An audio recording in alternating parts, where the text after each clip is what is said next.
Jika Partai Keadilan Sejahtera atau PKS tidak masalah soal calon wakil presiden yang mendampingi Anies Baswedan datang dari sosok eksternal luar kader, beda dengan Demokrat.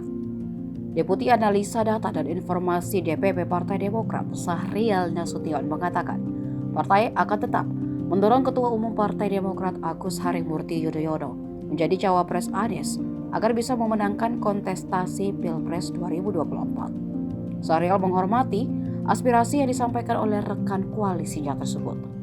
Namun jika ditanyakan kepada kader Demokrat, tentu saja untuk bisa menang sebaiknya Anies Ahaye.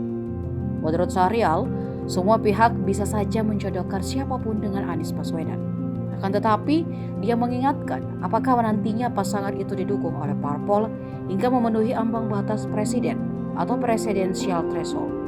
Di sisi lain, Sahrial menambahkan masyarakat harus sudah disuguhkan bahwa dukungan Demokrat, Nasdem, dan PKS untuk mengusung Anies Baswedan sebagai bakal calon presiden bisa terrealisasi. Karena itu ketika parpol itu harus segera melakukan rencana konkret yang jelas dengan pembentukan sekretariat bersama untuk koalisi perubahan.